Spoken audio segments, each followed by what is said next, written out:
Hello everyone, Jai Hind. Welcome to Jha sir academy for IAS. हम करने जाने हैं मेंस का प्रीवियस ईयर क्वेश्चन एनालिसिस और आज हम देखेंगे general studies paper 3 Indian economy section से एक क्वेश्चन। मैं उम्मीद करती हूँ गाइज आप लोगों ने इस क्वेश्चन को अटेम्प्ट किया होगा और एक बहुत अच्छा आंसर फ्रेम भी किया होगा। सो गाइज आज हम एक बहुत ही इंपॉर्टेंट टॉपिक के बारे में पढ़ने जा रहे हैं जो है नेशनल क्लीन एयर प्रोग्राम। इससे रिलेटेड गाइस सब कुछ आपकी आज कवर हो जाएगी इस क्वेश्चन के फॉर्म में। आपको एक पूरा का पूरा टॉपिक है कि जो प्रोग्राम है ये पूरा का पूरा कवर हो जाएगा। इससे बाहर का कुछ भी नहीं है, कोई ज़रूरत नहीं है कुछ भी देखने की, पूरा आपको कवर हो जाएगा। तो इस टॉपिक के आपको जो भी पॉइंट्स मिलेंगे आज, सारे के सारे पॉइंट्स अपने पास नोट करके ज़रूर रखिएगा गाइज, क्योंकि उस टाइम पे ये बहुत हेल्प करते हैं। अभी का नोट किया हुआ कुछ मिनट्स लगते हैं नोट करने में, और at the end of exam मतलब at the time of exam ये बहुत ज़्यादा हेल्प करते हैं। तो ज़रूर अपने पास नोट करके रखिएगा, it will definitely help you lot in the near future. So guys session को शुरू करने से पहले जिन भी स्टूडेंट्स ने हमारा टेलीग्राम चैनल ज्वाइन नहीं किया है वो तुरंत डिस्क्रिप्शन बॉक्स में जाइए, वहाँ पे आपको लिंक प्रोवाइडेड होगा। उस लिंक के थ्रू आप हमारे टेलीग्राम चैनल को ज्वाइन कर सकते हैं और उसका बेनिफिट आपको ये होगा कि आपको हमारी सारी पीडीएफ्स का एक्सेस मिल जाएगा जो आप लोगों के लिए अपलोड कर दी जाती हैं हमारे टेलीग्राम चैनल पर ही फ्री ऑफ कॉस्ट। जैसे कि करंट अफेयर्स की पीडीएफ्स है या फिर ये जो हम मेंस का प्रीवियस ईयर क्वेश्चन एनालिसिस करते हैं इसकी पीडीएफ्स है। और उसी के साथ साथ आप लोगों के लिए जो वीडियो लेक्चर्स अपलोड किए जाते हैं आपको उनका भी डायरेक्ट लिंक यहाँ पे प्रोवाइड कर दिया जाता है।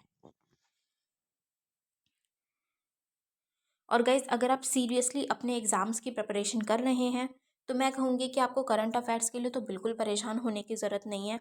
आपको अपना टाइम, मनी, एफर्ट्स कुछ लगाने की ज़रूरत नहीं है। All you need to do is Jha sir academy पे आप लोगों के लिए रेगुलर बेसिस पे करंट अफेयर्स के वीडियो लेक्चर्स अपलोड किए जाते हैं। आपको सिर्फ कंसिस्टेंटली उनको फॉलो करना है, that is more than enough. क्योंकि हमारे करंट अफेयर से बाहर का आपके एग्ज़ाम में कुछ भी पूछा नहीं जाएगा। और गाइज हमारा जीएस का भी pre plus mains batch run कर रहा है, आप उस बैच को ज़रूर ज्वाइन कीजिए। उस बैच में आपको जीएस 1 2 3 4 के बिल्कुल ज़ीरो से तैयारी करवाई जा रही है, जहाँ सर आपको खुद मेंटोर कर रहे हैं उस बैच में। और अगर आप बैच की डिटेल्स को प्रॉपर तरीके से फॉलो करेंगे और झा सर के द्वारा दी गई गाइडलाइंस को फॉलो करेंगे तो आपका एग्ज़ाम निकलने से कोई नहीं रोक सकता गाइज, आपका सिलेक्शन पक्का है। तो ज़रूर ज़रूर ज्वाइन कीजिएगा इस बैच को। और हमारा मेंस का भी आंसर राइटिंग बैच रन कर रहा है गाइस, आप इस बैच को भी ज़रूर ज्वाइन कीजिए, बहुत ही बेहतरीन बैच है। इस बैच में आपको 500 प्लस क्वेश्चंस की प्रैक्टिस कराई जा रही है। हमारी एक्सपर्ट फैकल्टी हैं, वो आपके आंसर कॉपीज़ को चेक करते हैं, मिस्टेक्स बताते हैं और इम्प्रूव करने में हेल्प करते हैं। और उसी के साथ साथ आपको हर एक क्वेश्चन के रिगार्डिंग एक सैम्पल आंसर भी दिया जाता है और वीडियो सोल्यूशन भी प्रोवाइड किया जाता है with proper explanation. So guys अगर आप सीरियसली सिविल सर्विसेज एग्जामिनेशन की प्रिपरेशन कर रहे हैं तो आप इन बैचेस को ज़रूर ज्वाइन कीजिएगा। ज्वाइन करने के लिए आप नीचे दिए गए नंबर 9713282838 पे व्हाट्सएप के थ्रू आप कोर्सेज़ की डिटेल्स ले सकते हैं और कोर्सेज़ को ज्वाइन कर सकते हैं। तो चलिए गाइज अपना आज का सेशन स्टार्ट करते हैं। हमारा आज का क्वेश्चन है, What are the key features of the National Clean Air Program initiated by the Government of India? Bharat सरकार द्वारा शुरू किए गए राष्ट्रीय स्वच्छ वायु कार्यक्रम एनसीएपी की प्रमुख विशेषताएं क्या हैं? ये क्वेश्चन गाइस जैसे मैंने आपको बताया जीएस 3 इंडियन इकोनॉमी सेक्शन से लिया गया है और ये क्वेश्चन यूपीएससी ने 2020 में पूछा था। तो जब हम इस क्वेश्चन की बात करते हैं गाइस तो इस क्वेश्चन में हमसे स्ट्रेट फॉरवर्ड सिर्फ क्या बोला गया है कि जो नेशनल क्लीन एयर प्रोग्राम हमें देखने को मिलता है, ठीक है, जो भारत सरकार द्वारा इनिशिएट किया गया है, हमें उसके की फीचर्स के बारे में बताना है, मतलब उसकी क्या क्या विशेषताएं हैं, प्रमुख विशेषताएं, हमें उनके बारे में बात करना है। इस क्वेश्चन में हमारी अप्रोच बिल्कुल इस तरीके से ही क्वेश्चन की तरह स्ट्रेट फॉरवर्ड ही रहेगी। हम थोड़ा सा नेशनल क्लीन एयर प्रोग्राम के बारे में बताएंगे कि कब लाया गया है, क्या उसका ऑब्जेक्टिव था, एंड थोड़ी सी 2-3 चीज़ें, हम 2-3 सेंटेंसेस इसके बारे में बताएंगे।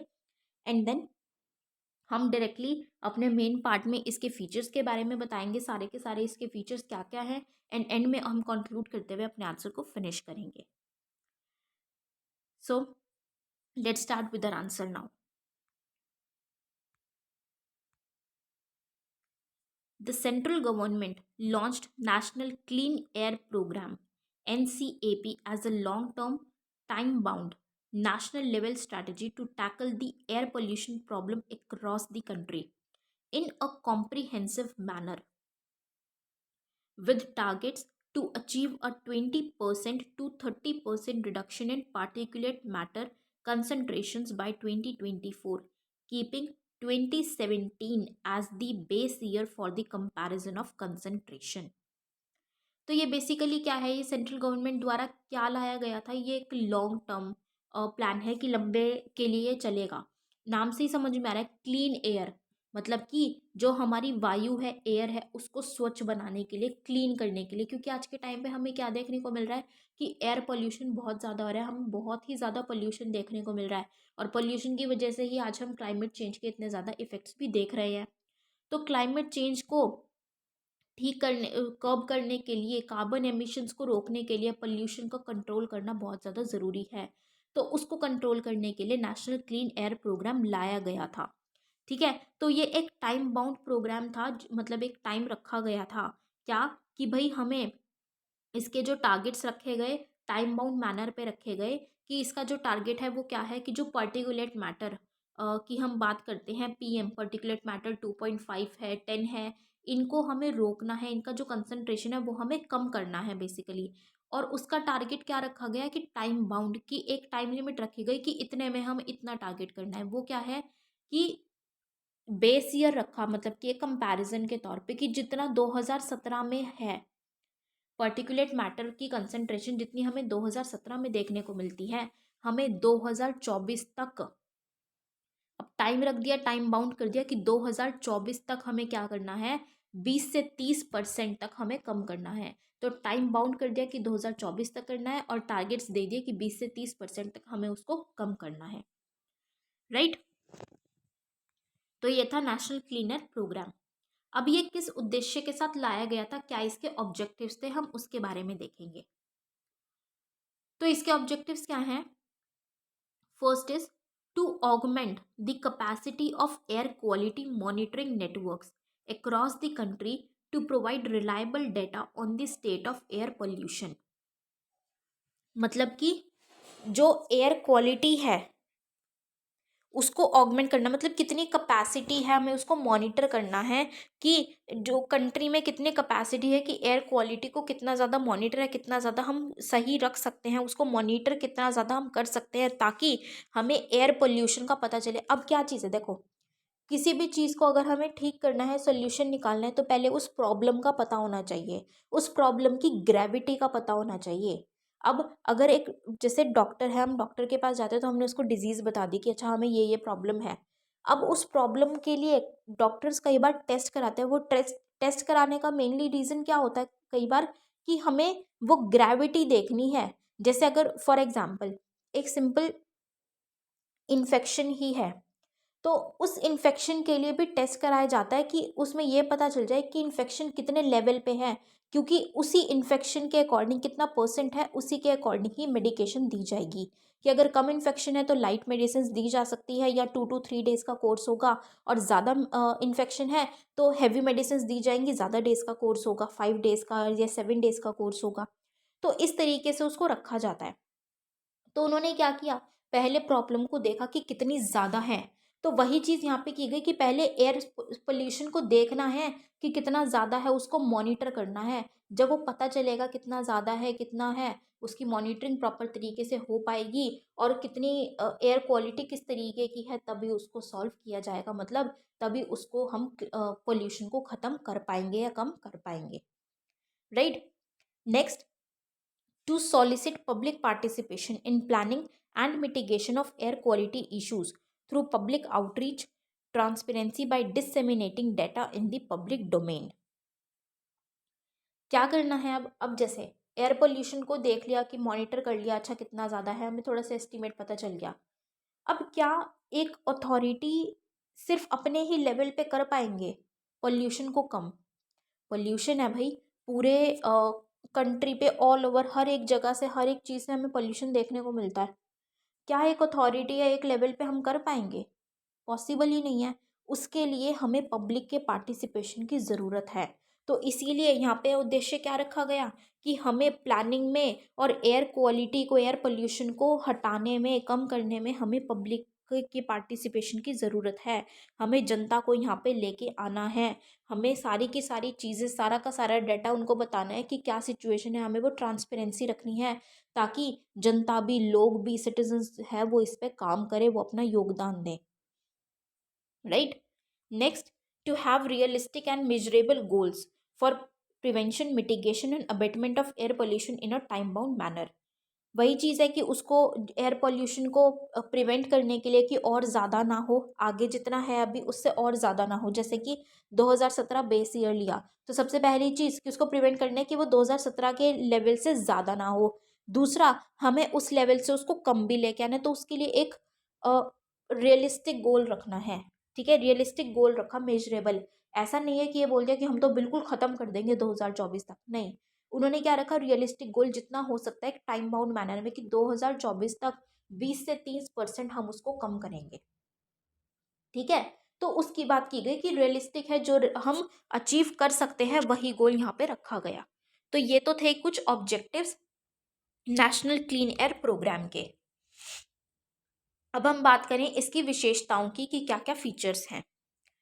First, preparation of the city specific action plans including measures to strengthen the monitoring network, reduce vehicular or industrial emissions, increase public awareness etc। वही बात है कि क्या किया जा रहा है कि सिटी के स्पेसिफिक, मतलब कि हर एक सिटी के रिगार्डिंग उसको देखते हुए ही प्लानिंग की जा रही है कि क्या हमें वहाँ पे करना है कि भाई हम मॉनिटर कर पाएँ कि कितना वहाँ पे पॉल्यूशन है, मतलब कि हर सिटी को देख के ही प्लानिंग की जा रही है, क्योंकि हर एक एरिया की अपनी अपनी चीज़ें हैं कि वहाँ पे कितना ज़्यादा पॉल्यूशन है, कहीं पे बहुत ज़्यादा होगा, कहीं पे बहुत ज़्यादा नहीं होगा, कहीं पे कम होगा। ठीक है, तो उसी हिसाब से हमें प्लानिंग करनी है, वो जो एमिशन हो रहा है चाहे व्हीकल से है या इंडस्ट्री से है उनको कम करना है, पब्लिक अवेयरनेस बढ़ानी है, ट्रांसपेरेंसी बढ़ानी है, पारदर्शिता बढ़ानी है, ताकि लोग भी पार्टिसिपेट करें, लोग अपना योगदान दें एयर पोल्यूशन को कम करने के लिए। ठीक है, next is implementation of the city specific action plans to be regularly monitored by committees at central and state level, namely steering committee, monitoring committee and implementation committee। अब क्या चीज़ है कि जो सिटी स्पेसिफिक एक्शन प्लान्स बनाए, अब उसमें क्या क्या मॉनिटर कर रहे हैं, ये देख रहे हैं कि भाई हाँ एमिशंस जो है हमें उसको रोकना है, कम करना है, पब्लिक पार्टिसिपेशन बढ़ाना है, तो किस जगह पे कितनी ज़्यादा ज़रूरतें हैं हमने उस चीज़ को देख लिया। हर एक सिटी के रिगार्डिंग, हर एक शहर को देखते हुए अलग अलग हमने प्लान क्रिएट कर लिया। अब उस प्लान को इम्प्लीमेंट भी, जैसे हम हर उसमें बात करते हैं कि पॉलिसी बनाना इजी है, फिर भी पॉलिसी कितनी भी अच्छी बनाई जाए उसका इम्प्लीमेंटेशन जब तक प्रॉपर तरीके से नहीं होगा तब तक उसका कोई मतलब नहीं है। तो आप प्लानिंग कितनी भी कर लो, उसका इम्प्लीमेंटेशन प्रॉपर तरीके से होना बहुत ज़्यादा ज़रूरी है। तो यही इसमें एक चीज़ रखी गई कि प्लानिंग जो की है उसको प्रॉपर तरीके से इम्प्लीमेंट करना है, और उसका जो इम्प्लीमेंटेशन है कि ये प्रॉपर तरीके से हो रहा है, ये रेगुलर बेसिस पे सेंट्रल और स्टेट लेवल पे कमिटीज़ बनाई जाएंगी जो इनको देखेंगे, इन पे निगरानी रखेंगी कि प्रॉपर तरीके से इम्प्लीमेंटेशन किया जा रहा है या नहीं किया जा रहा, मतलब कि उनकी अकाउंटेबिलिटी भी यहाँ पे बनी रहेगी, अकाउंटेबिलिटी और रिस्पॉन्सिबिलिटी वो इंश्योर करेंगे। ठीक है, तो वो कमिटीज़ क्या बनाई गई, स्टीयरिंग कमिटी, संचालन समिति बनाई गई, मॉनिटरिंग कमेटी, निगरानी समिति बनाई गई और इम्प्लीमेंटेशन कमेटी, कार्यान्वयन समिति बनाई गई। तो ये 3 कमिटीज़ बनाई गई सेंट्रल और स्टेट लेवल पे मॉनिटर करने के लिए कि प्रॉपर तरीके से काम हो रहा है या नहीं हो रहा, प्लान के अकॉर्डिंग ही सब कुछ चलाया जा रहा है या नहीं चलाया जा रहा है। Next is facilitating collaborative, multi-scale and cross-sectoral coordination between the relevant central ministries, state governments and local bodies। अब क्या चीज़ है कि अगर हम एक प्लान पे फोकस कर रहे हैं, फॉर एग्जांपल अगर एक ग्रुप है, ग्रुप में 5 बंदे काम कर रहे हैं एक प्रोजेक्ट पे, ठीक है, वो प्रोजेक्ट कंप्लीट करना है, तो वो प्रोजेक्ट कंप्लीट करने के लिए पांचों को मिलके आके काम करना पड़ेगा ना। जो 5 मेंबर्स है ग्रुप में उस प्रोजेक्ट को कंप्लीट करने के लिए, वो पांचों को मिल के आके काम करना पड़ेगा, उनको एक दूसरे के साथ कोऑर्डिनेट करके काम करना पड़ेगा, तभी वो उस प्रोजेक्ट को अच्छे तरीके से कंप्लीट कर पाएंगे और टाइमली कंप्लीट कर पाएंगे। तो वही चीज़ यहाँ पे बताई गई है कि एक कोलैबोरेटिव एफर्ट होगा मल्टी स्केल में मतलब कि सब एक तरीके से इकट्ठे एक लेवल पे आके कोऑर्डिनेट करके काम करेंगे, चाहे वो सेंट्रल मिनिस्ट्रीज है या वो स्टेट गवर्नमेंट्स और लोकल बॉडीज़ हैं, सभी को इकट्ठे आके मिलके यहाँ पे काम करना पड़ेगा, तभी हम इस प्रोग्राम को या इस मिशन को, इस ऑब्जेक्टिव को अचीव कर पाएंगे, राइट।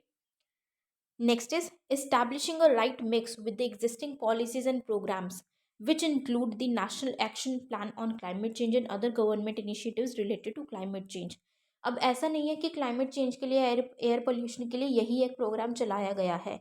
इसके अलावा और भी हमें सरकार के काफ़ी सारे इनिशिएटिव्स या प्लान्स देखने को मिलते हैं, जैसे कि उनमें से एक है national action plan on climate change. ठीक है, ऐसे कई और भी हैं। तो ये जो एग्जिस्टिंग पॉलिसीज़ या प्लान्स हैं जो एग्जिस्ट कर रहे हैं अभी, उनके साथ ही कोलैबोरेट करके, उनके साथ प्रॉपर तरीके से मिक्सअप होके ही काम करना है, ताकि, क्योंकि अल्टीमेट ऑब्जेक्टिव सबका क्या है, क्लाइमेट चेंज, हमारी एनवायरनमेंट को बचाना, एनवायरनमेंट को क्लीन रखना, एयर को क्लीन करना, अल्टीमेट ऑब्जेक्टिव तो सबका वही है। तो सब मिलके एक तरीके से एक ही ऑब्जेक्टिव पे काम करेंगे तो फुलफिल ज़रूर होगा, तो उनके साथ मिलके काम करना है। ठीक है, एक राइट मिक्स बनाना है। Next is constant change, activity and progress to get evolved based on the additional scientific and technical information as they emerge।